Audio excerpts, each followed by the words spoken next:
మీ బంగారం తాకట్టులో ఉందా? విడిపించుకోలేక ఇబ్బందులు పడుతున్నారా? అయితే మీ బంగారాన్ని వెంటనే విడిపించి కొంటాం.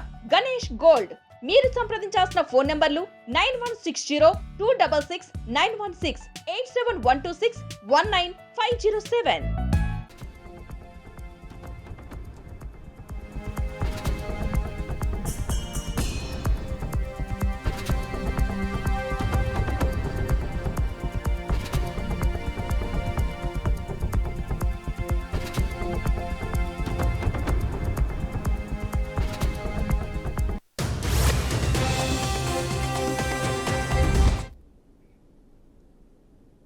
బ్రేకింగ్ న్యూస్ చూస్తున్నాం. రాజమండ్రి సెంట్రల్ జైలు దగ్గర హైటెన్షన్ వాతావరణం నెలకొంది. మరికొద్దిసేపట్లో ఎంపీ మిథున్ రెడ్డిని జైలుకు తీసుకురానున్నారు. దీంతో వైసీపీ శ్రేణులు భారీ సంఖ్యలో జైలు వద్దకు చేరుకున్నారు. గతంలో గోదావరి జిల్లాల వైసీపీ కోఆర్డినేటర్గా ఉండటం వల్ల స్థానిక వైసీపీ కార్యకర్తలు జైలు వద్దకు చేరుకుంటున్నారు. ఇదిలా ఉంటే లిక్కర్ స్కామ్ కేసులో మిథున్ రెడ్డి విచారణను ఎదుర్కొంటున్న ఈ నేపథ్యంలో ఆయనకు ఏసీబీ కోర్టు ఆయనకు 14 రోజుల రిమాండ్ విధించింది. నేరుగా ప్రజాస్వామ్యంలో బెదిరించే కార్యక్రమం. ఎర్ర బుక్ అంట, రెడ్ బుక్ కాదు, ఇది లెడ్ బుక్. ఇవాళ ఆంధ్రప్రదేశ్ రాష్ట్రంలో ఒక డెడ్ బుక్ రాజ్యాంగాన్ని ఇవాళ నడుపుతా ఉన్నారు. దీన్ని పూర్తి స్థాయిగా వైఎస్ఆర్ కాంగ్రెస్ పార్టీ ఆంధ్రప్రదేశ్ రాష్ట్ర ప్రజలందరూ కూడా ఖండిస్తా ఉన్నారు. అసలు ఏం చేశారని అక్రమ అరెస్టులు, ఏం చేశారని అరెస్టులు చేస్తున్నారండి? నాకు అర్థం కావట్లా. అనుకోండి, ఇవాళ మీరు నాటే విత్తనమే రేపు మహావృక్షం అవుతుంది. అది మర్చిపోబాకండి. ఇవాళ నారా లోకేష్ గారికి, పవన్ కళ్యాణ్ గారికి కూడా తెలియపరుస్తా ఉన్నాం. ఈ చంద్రబాబు నాయుడు గారు చేసే కార్యక్రమంలో మీరు కూడా భాగస్వాములు అవుతారు. రేపు ఖచ్చితంగా మా ప్రభుత్వం వచ్చినప్పుడు ఈ యొక్క విష సంస్కృతిని మీరు ఎట్టి పరిస్థితుల్లో కూడా ప్రోత్సహించద్దు. మీరు బేషరత్తుగా ఆంధ్రప్రదేశ్ రాష్ట్రంలో జరుగుతూ ఉంది. జగన్మోహన్ రెడ్డి గారు రోడ్డు పైకి వస్తే వేల సంఖ్యలో తండోపతండాలు ప్రజలు వస్తూ ఉన్నారు. మరి చంద్రబాబు నాయుడు గారు కాన్వాయ్తో బయటకు వస్తూ ఉంటే ఒక్క నరమానవుడు అన్న వాళ్ళు ఎవరు కూడా కనబడట్లే. ఆయన మామూలుగా ఇలాగా ఊపుకుంటూ వెళ్తున్నాడు. అంటే ఒక మనసులోంచి ఆక్రోశం బయటికి కట్టలు తెంచుకుని బయటకు వస్తూ ఉంది. ఎక్కడ స్కామ్ జరిగింది? ఇవాళ లిక్కర్ బాటిల్ సేల్స్ జగన్ గారి ప్రభుత్వంలో సేల్స్ తగ్గిని, ఆదాయం పెరిగింది. మరి ఇంత ట్రాన్స్పరెంట్ గా జరిగినప్పుడు ఎక్కడ మీరు ఇప్పుడు దాకా 13 నెలల కాలంలో ఎక్కడ మనీ ట్రయల్ జరిగింది? ఎన్ని రూపాయలు మీరు సీజ్ చేశారు? ఎవరిది సీజ్ చేశారు? ఎక్కడి నుంచి వచ్చినాయి? ఇప్పుడు సేల్స్ జరిగిన తర్వాతే కదా ఈ డబ్బులన్నీ కూడా వచ్చినాయి. నేను ఇవాళ ఒకటే ప్రశ్నిస్తున్నాం. ఒకవేళ నిజంగానే కనుక స్కామ్ జరిగితే చంద్రబాబు నాయుడు గారు హయాంలో ఇచ్చిన డిస్టిలరీలకి అక్కడే ఆర్డర్లు ఇవ్వడం జరిగింది. అది కూడా ఒక పద్ధతి ప్రకారంగా ఇవ్వడం జరిగింది. మరి దానికి ఎక్కడ స్కామ్ జరుగుతుంది? మీరు ఇవాళ 13 నెలల కాలంలో సాక్ష్యాధారాలతో చూపించండి. అంతే తప్పితే ఈ రకంగా అరెస్టులు చేయడం ఎట్టి పరిస్థితుల్లో ప్రజాస్వామ్యంలో మంచిది కాదు అని కూడా ఈ సందర్భంగా మీకు తెలియపరుస్తూ ఈ అక్రమ అరెస్టుని పూర్తి స్థాయిగా ఖండిస్తాము. ఖచ్చితంగా రాబోయే రోజుల్లో దీనికి మూల్యం చంద్రబాబు నాయుడు గారి ప్రభుత్వం చెల్లించుకోక తప్పదని కూడా ఈ సందర్భంగా డిమాండ్. పార్లమెంట్ వర్షాకాల సమావేశాలు రేపటి నుంచి ఆగస్టు 21 వరకు జరగనున్నాయి. ఈ సమావేశాల్లో కేంద్ర ప్రభుత్వం 8 కొత్త బిల్లులను ప్రవేశపెట్టనుంది.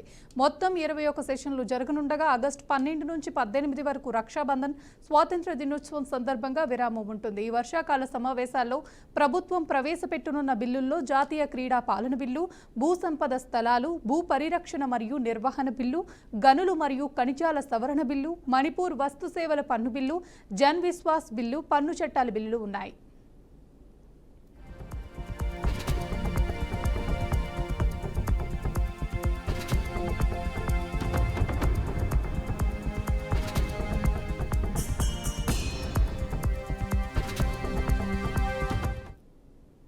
అలాగే ఆదాయపు పన్ను బిల్లు 2025ను కూడా ఈ సమావేశాల్లో ప్రవేశపెట్టనున్నారు. ఈ బిల్లును ఫిబ్రవరిలో సెలెక్ట్ కమిటీకి పంపించారు. బుధవారం ఈ కమిటీ తన నివేదికను స్వీకరించింది. దీనిని రేపు లోక్సభలో సమర్పించే అవకాశం కూడా ఉంది. ఇంకా మణిపూర్లో రాష్ట్రపతి పాలనను పొగిడించడానికి, రాష్ట్ర డిమాండ్ ఫర్ గ్రాంట్స్ను ఆమోదించడానికి పార్లమెంట్ అనుమతిని కోరనుంది. గోవా రాష్ట్ర శాసనసభ నియోజకవర్గాల్లో షెడ్యూల్ తెగల ప్రాతినిధ్య సర్దుబాటు బిల్ 2024, వ్యాపార నౌకాయన బిల్ 2024, భారతీయ ఓడరేవుల బిల్ 2025 వంటి బిల్లులు కూడా లోక్సభలో ఆమోదం కోసం పెండింగ్లో ఉన్నాయి.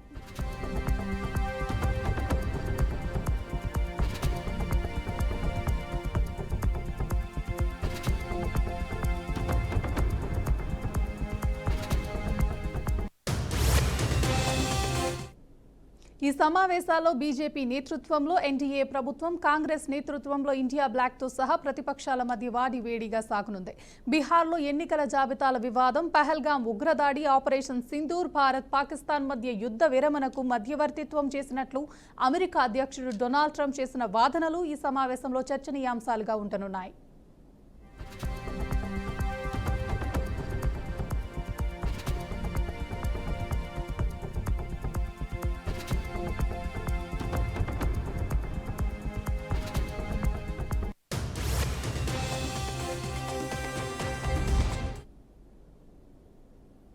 తెలంగాణలో 5 రోజులు భారీ నుంచి అతి భారీ వర్షాలు కురిసే అవకాశం ఉందని హైదరాబాద్ వాతావరణ కేంద్రం హెచ్చరించింది.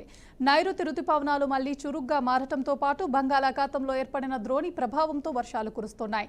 ఆయా జిల్లాలకు ఆరెంజ్ ఎల్లో అలర్ట్ జారీ చేసింది. మంగళవారం ఆదిలాబాద్, ఆసిఫాబాద్, మంచిర్యాల, పెద్దపల్లి, భూపాలపల్లి, ములుగు, కొత్తగూడెం, ఖమ్మం, మహబూబాబాద్, వరంగల్, హన్మకొండ జిల్లాల్లో అతి భారీ వానలు పడే అవకాశాలున్నాయని హెచ్చరించింది. ఆయా జిల్లాలకు ఆరెంజ్ హెచ్చరికలు జారీ చేసింది.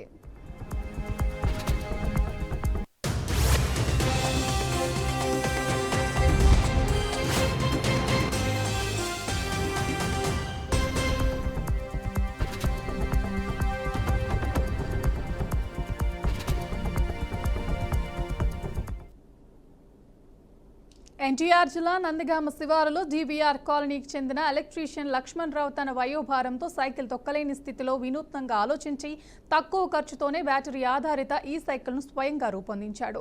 మార్కెట్లో 2 వీలర్ కొనాలంటే లక్షల రూపాయలు అవసరం అవుతుండగా తన ఆర్థిక స్థితిని దృష్టిలో ఉంచుకుని 18,000 రూపాయల ఖర్చుతో ఈ సైకిల్ను తయారు చేశాడు. ఇది ఒక్కరిగా చార్జ్ చేస్తే 20 కిలోమీటర్లు నడుస్తుందని తెలిపాడు. ఈ సైకిల్ను తయారు చేయడానికి కేవలం 1 రోజు సమయం పట్టిందని, ముడి సరుకులు ఉంటే ఇతరులకు కూడా తయారు చేసి ఇవ్వగలిగినని అన్నారు. అంతేకాకుండా ఈ టెక్నాలజీతో యువతకు ఉపాధి కల్పించేందుకు, సైకిల్ తయారీ విధానాన్ని నేర్పించేందుకు కూడా సిద్ధంగా ఉన్నానని లక్ష్మణ్ రావు తెలిపారు. పెట్రోల్ ధరల పెరుగుదలల మధ్య ఈ రకమైన ఇన్నోవేషన్లు ప్రజలకు చవకగా, సులువుగా ప్రయోజనం కలిగించగలవని స్థానికులు అభిప్రాయపడ్డారు. డైలీ నందిగామ తిరగటం ఇబ్బందిగా ఉందని ఎలక్ట్రికల్ బైక్ తయారు చేసుకుందామని సైకిల్ తయారు చేసుకున్నాను నేను. అది వచ్చి నందిగామ డీవర్ కాలనీ శివారు కాలనీలో ఉంటాను నేను. సైకిల్ మొత్తం ఫిట్టింగ్ ఛార్జ్ వచ్చి 18,000 చిల్లర పడింది. ఇది నా సొంత ఫిట్టింగ్, ఇంట్లో నేనే బిగించుకున్నాను. ఎలక్ట్రికల్ వర్క్ కాబట్టి నాకు నా సొంత ప్రయోగం నేను చేసుకొని తయారు చేసుకోగలిగాను. ప్రస్తుతానికి అయితే బాగానే ఉంది. అయితే ఇది తయారు చేయడానికి మెయిన్ రీజను, ఎలక్ట్రికల్ బండి కొందామంటే 55,000 దాకా పెట్టాల్సి వస్తుంది మామూలుగా ఎంత చీప్లో వేసుకున్నా కానీ. ఈ కాస్త తక్కువలో అయిపోతుందన్న ఉద్దేశంతో నేను ఎలక్ట్రికల్ సైకిల్ని మెటీరియల్ తెప్పించుకొని సెట్ చేసుకున్నాను నేను. అంతా బాగానే ఉందండి. ప్రజెంట్ నాకు తిరగటానికి, లోకల్లో తిరగటానికి 20 కిలోమీటర్లు వస్తుంది. జర్నీకి నాకు లోకల్గా తిరగటానికి, వర్క్ చేయడానికి సరిపోతుంది. నాకైతే ప్రజెంట్ ఇది బాగా సూటబుల్ అయిందని అనుకుంటున్నాను. ఇది ఫిట్టింగ్ చేయడానికి నాకు 1 డే సరిపోయిందండి. నా ఎలక్ట్రికల్ వర్కే కాబట్టి, నా సొంతగా వైరింగ్ అర్థమైంది కాబట్టి నేను 1 డేలో. లాల్ దర్వాజా బోనాల సందర్భంగా పాల్గొన్న కేంద్ర మంత్రి బండి సంజయ్ పాతబస్తీపై సంచలన వ్యాఖ్యలు చేశారు.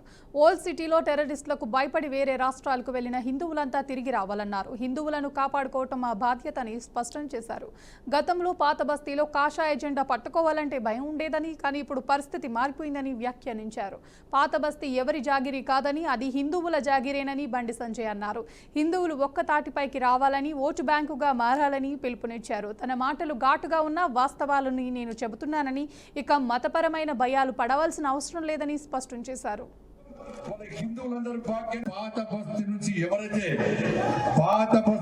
ఎవరైతే ఇక్కడ టెర్రరిస్ట్ బాంబులకు భయపడి, ఇక్కడ జిహాదీ ఉగ్రవాదు యొక్క ఆగడాలు అరాచకాలకు భయపడి ఇక్కడ నుంచి వెళ్లి ఇతర ప్రాంతాల్లో ఉంటారో, మళ్ళీ నేను అప్పీల్ చేస్తున్నా, ఈ సింహవాహిని అమ్మవారి సాక్షి అని చెప్తున్నాను. ఆ భాగ్యలక్ష్మి అమ్మవారి పాదల వీరందరూ తిరిగి రండి, పాత బస్తీకి రండి. మిమ్మల్ని హిందూ సమాజాన్ని కాపాడుకునే బాధ్యత ఇవాళ మేం తీసుకుంటాం. వాళ్ళ హిందువులందరూ భాగ్యంలో ఓటు బ్యాంక్ మారారు. ఇలా ఓటు బ్యాంక్ మార్చాల్సిన బాధ్యత మాదే. ఆనందం ఉంది కాబట్టి మన భాగ్యలక్ష్మి అమ్మవారి శక్తి ఏందో, భాగ్యలక్ష్మి అమ్మవారి పవర్ ఏందో ప్రపంచ వ్యాప్తంగా చూపెట్టాం.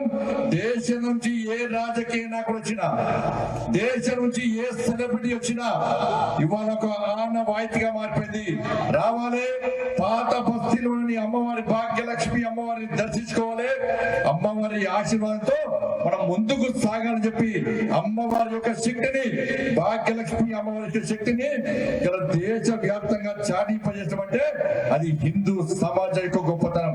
అరే హైదరాబాద్ ఓల్డ్ సిటీలో పాత బస్తీకి రావాలంటే కాశాపు జెండా పట్టాలంటే భయపడే పరిస్థితి.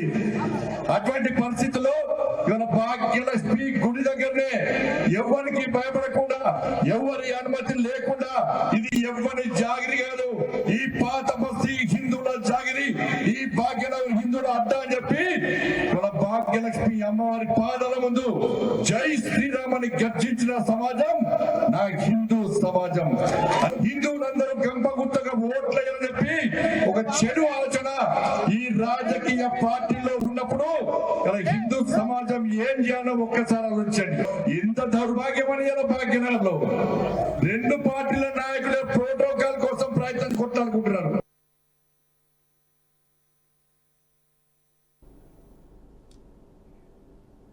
రాష్ట్రంలో ప్రస్తుతం విచిత్రమైన పరిస్థితులు నెలకొల్లాయని మంత్రి అంబటి రాంబాబు ఆగ్రహం వ్యక్తం చేశారు. చంద్రబాబు నేతృత్వంలోని కూటమి ప్రభుత్వం వైఎస్ఆర్సీపీని అణిచివేయాలని కుట్రలు చేస్తుందని ఆరోపించారు. చంద్రబాబు చెప్పినట్టు పోలీసులు పనిచేస్తున్నారని, వారి హయాంలో అనేక మంది వైఎస్ఆర్సీపీ నేతలపై అక్రమ కేసులు బనాయించారని విమర్శించారు. ప్రస్తుతం ఎన్ఐటీ పేరుతో చంద్రబాబు, లోకేష్ స్వంత రాజకీయ ప్రయోజనాల కోసం దుర్వినియోగం చేస్తున్నారని ఆరోపించారు. సిట్ అంటే చంద్రబాబు, లోకేష్, సిట్ అంటే సిట్ అంటూ ఎద్దేవా చేశారు. వైఎస్ఆర్సీపీ శ్రేణులను అరెస్టులతో భయపెట్టారని స్పష్టం చేశారు. మద్యం పాలసీ విషయమై మాట్లాడుతూ చంద్రబాబు పాలనలో మద్యం షాపులు ప్రైవేట్ వ్యక్తుల చేతుల్లో నడిచాయని, తమ హయాంలో మాత్రం పూర్తిగా ప్రభుత్వ ఆధ్వర్యంలో మద్యం అమ్మకాలు జరిగాయని గుర్తు చేశారు. కాలేజీ రోజుల నుంచే పెద్దిరెడ్డిపై చంద్రబాబుకు వ్యక్తిగత కక్ష ఉందని ఆరోపించారు. గతంలో సోనియా గాంధీ డైరెక్షన్లో పనిచేసిన చంద్రబాబు ఇప్పుడు మాత్రం ప్రజాస్వామ్య విలువలను తొంగలో తొక్కుతున్నారని తీవ్ర వ్యాఖ్యలు చేశారు. కాంగ్రెస్ పార్టీ పనిచేసింది ఆ రోజు.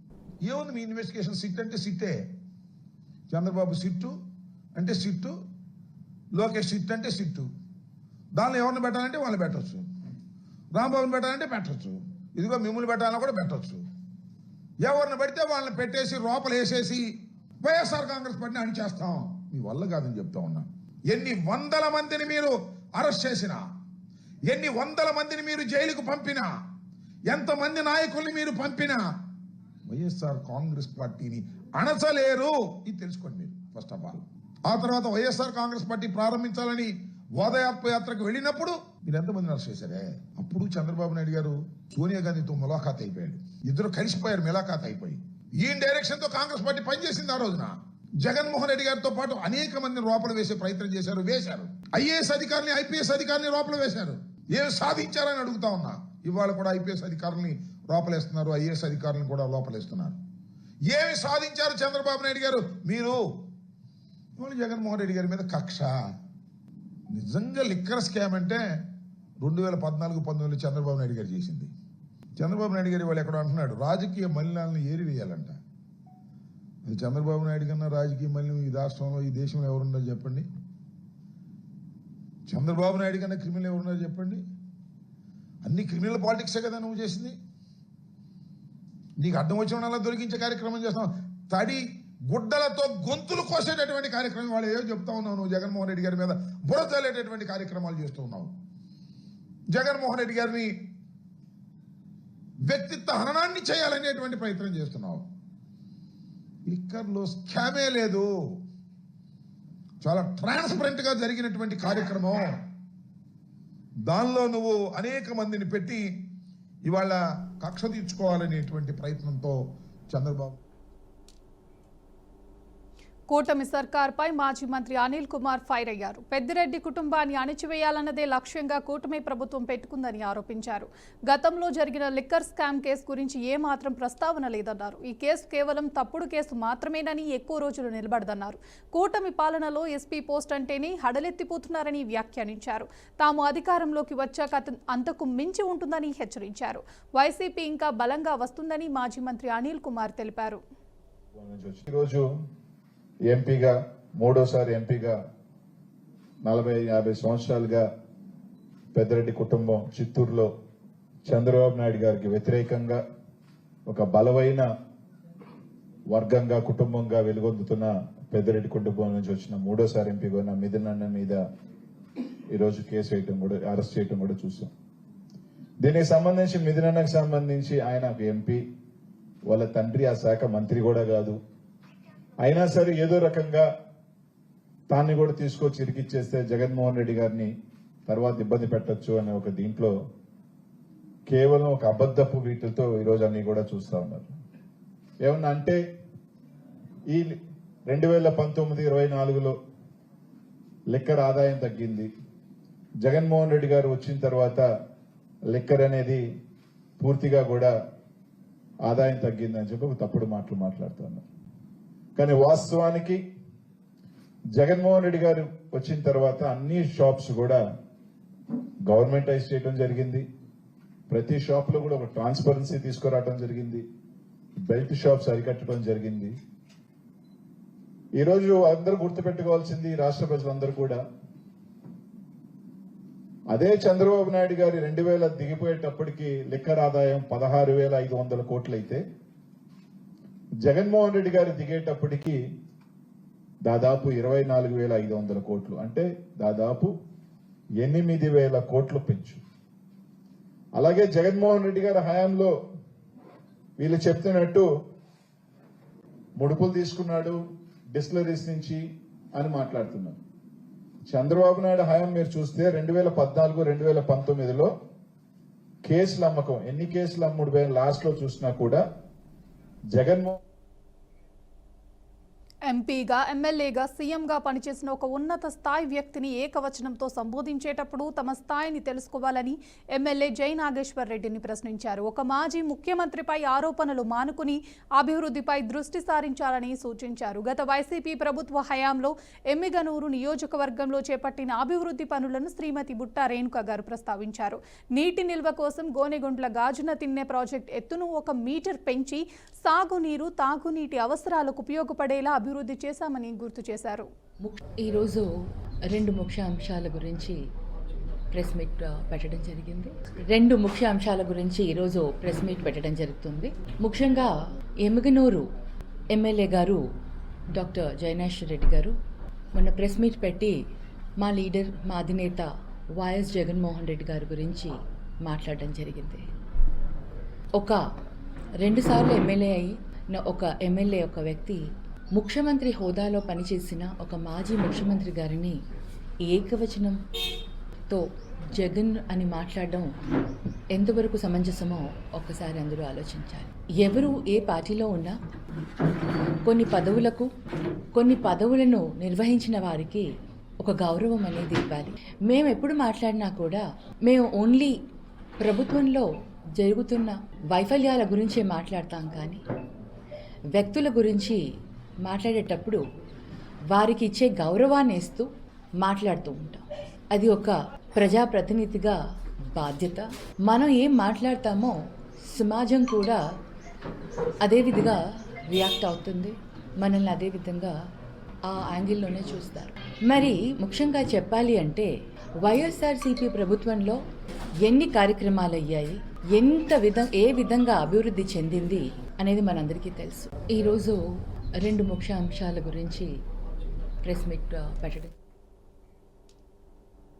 వైసీపీ ఎంపీ మిథున్ రెడ్డి అరెస్టుపై మాజీ మంత్రి పెద్దిరెడ్డి రామచంద్రారెడ్డి స్పందించారు. వైసీపీ పార్టీకి పట్టుకొమ్మలుగా ఉన్న నాయకులపై కూటమి ప్రభుత్వం తప్పుడు కేసు పెట్టి అక్రమ అరెస్టులు చేస్తుందన్నారు. కూటమి ప్రభుత్వం మిథున్ రెడ్డిపై కక్ష సాధింపు చర్యలకు పాల్పడుతుందని మండిపడ్డారు. ఇది కూడా తప్పుడు కేసుగా తేలుతుందని, చంద్రబాబు నాయుడు రాజకీయ జీవితంలో తీరని మచ్చగా మిగులుతుందని పేర్కొన్నారు. కాంగ్రెస్ పార్టీని గెలిపించాలని ప్రజలు సిద్ధంగా ఉన్నారని పెద్దిరెడ్డి చెప్పారు. ఏపీ మధ్య కుంభకోణం కేసులో A4గా ఉన్న ఎంపీ మిథున్ రెడ్డిని సిట్ అధికారులు ఈ రోజు విజయవాడ ఏసీబీ కోర్టు జడ్జి ఎదుట హాజరుపరిచారు. రాష్ట్ర ప్రభుత్వం ఏ విధంగా పనిచేస్తా ఉందో, చంద్రబాబు నాయుడు వాళ్ళ కుమారుడు మరి పవన్ కళ్యాణ్ ఏ విధంగా కక్ష సాధింపు చర్యలకు ఎక్కువగా పాల్పడుతున్నారు. గతంలో కూడా ఇదే మిథున్ రెడ్డిని అప్పుడు ఎంపీగా ఉన్న తరుణంలో ఎయిర్పోర్ట్లో ప్యాసింజర్లందరినీ కూడా, ఇంటర్నేషనల్ ప్యాసింజర్లందరినీ కూడా వదిలేసి ఎయిర్ ఇండియా ఫ్లైట్ వెళ్ళిపోతే ఆ ఎయిర్ ఇండియా మేనేజర్ను నిలదీసినందుకు కొట్టాడని చెప్పి తప్పుడు కేసు పెట్టి అప్పుడు కూడా అరెస్ట్ చేశారు. మరి అది తప్పుడు కేసు అని తేలిపోయింది. ఆ చెప్పిన సాక్షులందరూ కూడా మేము చంద్రబాబు ప్రోద్బలంతో చెప్పాల్సి వచ్చిందని చెప్పి ఆ రోజు చెప్పారు. అధికారాన్ని అడ్డం పెట్టుకొని చంద్రబాబు ముఖ్యమంత్రిగా ఆ రోజు వ్యవహారం తీరు ఏ విధంగా ప్రజలందరూ కూడా గ్రహించారో మనమంతా కూడా చూసాము. ఇది చంద్రబాబు నాయుడు చేసిన చాలా తప్పుడు కేసును పెట్టి ఒక పార్లమెంట్ సభ్యుడిని ఈ విధంగా వేధించారని చెప్పారు. మరి ఇప్పుడు కూడా అతను అధికారంలోకి వచ్చినప్పటి నుంచి ఇప్పుడు దాకా అనేక కేసులు, ల్యాండ్లు అంటాడు, లేకపోతే ఈ తప్పుడు కేసులు అన్నీ కూడా, మదనపల్లి ఫైల్స్ అంటాడు. ఆ ఫైల్స్కు నాకు ఏం సంబంధం, ఇప్పటిదాకా సంబంధం లేదని చెప్పి ప్రతి ఒక్కరు కూడా చెప్పారు. ప్రభుత్వం కూడా ఏమీ తేల్చలేకపోయింది. మరి ఇలాంటి తప్పుడు కేసులన్నీ కూడా అనేక రకాల కేసులన్నీ పెట్టి వేధించడం జరుగుతూ ఉంది. మరి అనేక రకాలుగా అనేక కేసులన్నీ కూడా మా మీద పెట్టడం జరుగుతూ ఉంది. ఇప్పుడు తారస్థాయికి చేరి ఈ లిక్కర్ స్కామ్లో మా తనయుడంటే మిథున్ రెడ్డి గారి ప్రమేయం ఉందని చెప్పి ఆయన 3 సార్లు ఎంపీకి రాష్ట్ర ప్రభుత్వంలో ఏమైనా పాల్గొనేదానికి, పాలు పంచుకునేదానికి అవకాశం ఉందని అడుగుతా ఉన్నాను. ఏదో జగన్మోహన్ రెడ్డి గారితో సఖ్యతగా ఉండాడని చెప్పి ఆ ఒక్క నెపం మీద అతని మీద ఫాల్స్ కేసు పెట్టి ఈరోజు మళ్ళా ఇండోనేషియాలో ప్రయాణికులతో ఉన్న భారీ నౌకలో అగ్ని ప్రమాదం చోటు చేసుకుంది. ఇండోనేషియాలోని తలిసే ద్వీపానికి సమీపంలో సముద్రంలో ప్రయాణిస్తున్న KM బార్సిలోనా VA ప్యాసింజర్ షిప్లో ఈ ఘటన చోటు చేసుకుంది. 300 ప్రయాణికులతో బయలుదేరిన ఆ షిప్లో ఒక్కసారిగా మంటలు చెలరేగటంతో దట్టమైన పొగలు కమ్ముకున్నాయి. దీంతో ఉక్కిరిబిక్కిరి అయిన ప్రయాణికులు తమ ప్రాణాలు కాపాడుకోవటం కోసం షిప్లో నుంచి సముద్రంలోకి దూకేశారు. వెంటనే సమాచారం అందుకున్న రెస్క్యూ బృందాలు రంగంలోకి దిగి సహాయక చర్యలు చేపట్టాయి.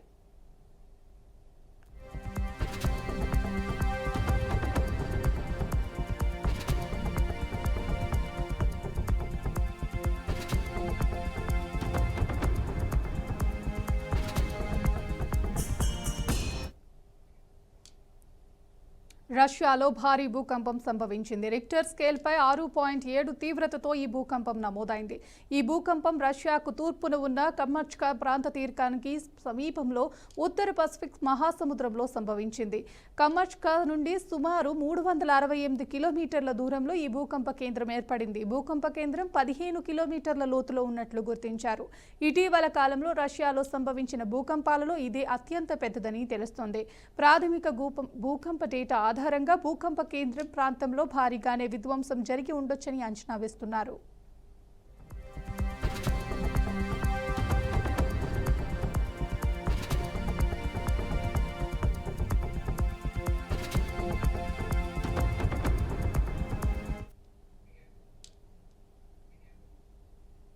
దుండిగల్ మున్సిపాలిటీ పరిధిలోని సింహపురి కాలనీ వాసులు తమ కాలనీలో నెలకొన్న డ్రైనేజీ సమస్యలపై ప్లక్టార్లతో నిరసన చేపట్టారు. కాలనీ పక్కనే ఉన్న బలిజవానిగుంట చెరువులో వర్షపు నీటితో పాటు కాలనీలోని మొత్తం మురుగునీరు చేరుతుందని, దాంతో దుర్వాసన, దోమల బారిన పడుతున్నామని కాలనీ వాసులు వాపోయారు. బోర్వెల్ నీరులో కూడా మురుగునీరు కలిసిపోవడంతో అనారోగ్య సమస్యలు తీవ్రంగా పెరుగుతున్నాయని తెలిపారు. సుమారు 1.80 ఎకరాల్లో విస్తరించి ఉన్న బలిజవానికుంట చెరువులో మిగిలిన ప్రభుత్వ స్థలాన్ని పార్కుగా అభివృద్ధి చేయాలని, చెరువు నాలాల పునరుద్ధరణ చేయకపోవటం వల్ల మురుగు నిల్వ నీరు నిలిచిపోతుందని అన్నారు. గతంలో తమ సొంత డబ్బులతో కాలనీలో రోడ్లు, డ్రైనేజీ వ్యవస్థ ఏర్పాటు చేసినప్పటికీ మున్సిపల్ అధికారులు కేవలం పన్నులు వసూలు చేయడానికే పరిమితమయ్యారని మండిపడ్డారు.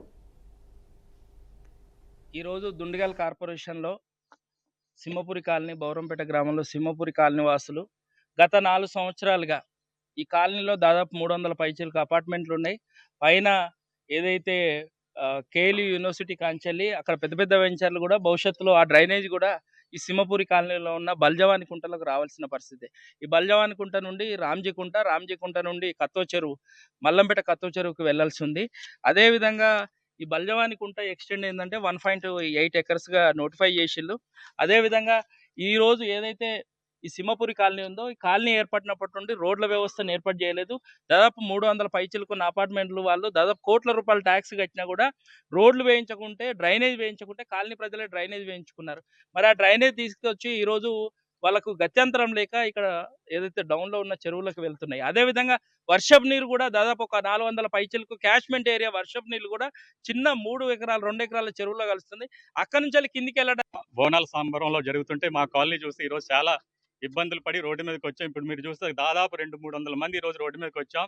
దీనికి ప్రధాన కారణం ఏంటంటే మా ఈ బౌరంపేట సింహపురి కాలనీకి సంబంధించి రోడ్లు కానీ డ్రైనేజ్ కానీ పెద్ద సమస్య. ఇక్కడ అన్న వచ్చారు, చూశారు, పర్యవేక్షించారు. దీనికి సంబంధించి గత 3-4 ఏళ్లు బట్టి లోకల్ నాయకుల్ని, ఎమ్మెల్సీ గారిని, ఎమ్మెల్యే గారిని, అలాగే అఫీషియల్స్ని, కమిషనర్ గారిని అందరితో చుట్టూ తిరుగుతున్నాం. ఎన్నోసార్లు వినతిపత్రాలు ఇచ్చాము. ఇక్కడ లోకల్లో రోడ్లు కూడా గజానికి ఇంత చొప్పున వేసుకుని మేము స్వయంగా కాలనీ వాసులు రోడ్లు వేసుకున్నాం, డ్రైనేజీలు వేసుకున్నాము, రోడ్లు వేసుకున్నాం. అలాగే ఇప్పుడు ఈరోజు ప్రధాన సమస్య ఏంటంటే డ్రైనేజ్. ఇక్కడ సింహపురి కాలనీ దాదాపు 3 ఎకరాల చెరువు ఉంది. చెరువు మొత్తం కూడా డ్రైనేజ్తో నిండిపోయి చుట్టుపక్కల కాలనీలో కంటామినేటెడ్ అవుతుందండి వాటర్. పిల్లలకు కూడా అన్ని రకాల ఆరోగ్య సమస్యలు వస్తున్నాయి. ఇక్కడ ఆడవాళ్ళు కానీ, పిల్లలు కానీ, పెద్దలు అందరూ కూడా చాలా ఇబ్బంది పడుతున్నారు. దయచేసి మరొకసారి ఈ డ్రైనేజ్ సమస్యని పరిష్కరిస్తారని ఆశిస్తున్నాం. బోనాల ఇక్కడ డ్రైనేజ్ చాలా ప్రాబ్లం గా ఉంది మాకు. అంటే గ్రౌండ్ వాటర్ లో డ్రైనేజ్ మిక్స్ అవ్వడం వల్ల మాకు ఎట్లా అంటే ట్యాప్ తిప్పితే స్మెల్, లక్షలు పోసి ఇల్లు కొనుక్కుని ఎటు పోలేక, నీళ్లు తాగలేక, ఉండలేక, పిల్లలతో ఇబ్బంది పడుతూ, సాయంత్రం అయితే దోమలు, చాలా ప్రాబ్లం ఫేస్ చేస్తున్నాం. గ్రౌండ్ లెవెల్లో వాటర్ టెస్ట్ చేస్తే డ్రైన్ మిక్స్ అయిపోతుంది అని చెప్పి వస్తుంది. ఆ వాటర్ ని మేము ఎలా యూజ్ చేస్తాము? ఒక్కొక్కళ్ళు వస్తున్నారు పొలిటీషియన్స్, ఏ టైంలో ఎలక్షన్స్ టైంలో వస్తారు, కనిపిస్తారు, మేము రిజాల్వ్ చేస్తాం ప్రాబ్లం అంటారు. ఇప్పటి వరకు ఒక్కళ్ళు రాలేదు, మా వైపు చూడలేదు. వస్తారు, డ్రైనేజ్ షిఫ్ట్ చేసేస్తున్నాము అంటారు, చేస్తామంటారు అంతే. ఇంతవరకు ఎవరు రాలేదు, చేయలేదు. చాలా ప్రాబ్లం ఫేస్ చేస్తున్నామండి. ప్రాపర్టీ ట్యాక్స్ పే చేయకపోతే మళ్ళీ ఏమంటారు ఫైన్స్ అనేసి మళ్ళీ చాలా ఇబ్బందులు పెడతారు మళ్ళీ. కానీ మా ప్రాబ్లమ్స్ మాత్రం రిజాల్వ్ చేయరు. రోడ్స్ కూడా మంచిగా లేకపోతే మేమే వేసుకున్నాము. రోడ్స్ లేవు, డ్రైనేజ్ లేదు, ఎన్ని ప్రాబ్లమ్స్ ఫేస్ చేయాలి? దయచేసి మీరు మా ప్రాబ్లమ్ ని సాల్వ్ చేయండి. లేదు అంటే గనక మేము బిందెలు, క్యాన్లు తీసుకుని మీ మున్సిపల్ ఆఫీస్కే వచ్చి కూర్చుంటాము. ఫిల్ చేయండి, రోజు తీసుకొచ్చి ఇంట్లో పెట్టుకుని వాడుకుంటాం. లేదు అంటే మాకు అదే, ఇంకా అంతకు మించి మేము ఇంకా వేరే ఏ సొల్యూషన్ లేదు మా దగ్గర. ఏది చేయమంటే అది చేస్తాము. దయచేసి చేతులు జోడించి చెప్తున్నాము పొలిటీషియన్స్ అందరికీ ప్లీజ్ ఒక రిక్వెస్ట్ మీ అందరికీ మేము చెప్తుంది. దయచేసి ప్రాబ్లం మా సైడ్ నుంచి అర్థం చేసుకోండి. Try to resolve the problem as early as possible. మీరెవరు పట్టించుకోవట్లేదనే మేము మీడియా ద్వారా మీకు మా అధికారులందరికీ మా సైడ్ సజెషన్ అనుకోండి, విన్నపం అనుకోండి, లేకపోతే కమాండ్ అనుకోండి, యాజ్ ఏ ఓటర్ ఇది ఒక ఆర్డర్ అనుకోండి. వాట్ ఎవర్ మీరు ఏదనుకున్నా పర్లేదు. వీఆర్ రెడీ టు మీకు ఏ టైప్ ఆఫ్ సహకారం కావాలన్నా. ఇవి బులెటిన్ అప్డేట్స్ చూస్తూనే ఉండండి. బీఆర్కే న్యూస్ తెలుగోడి సత్తా.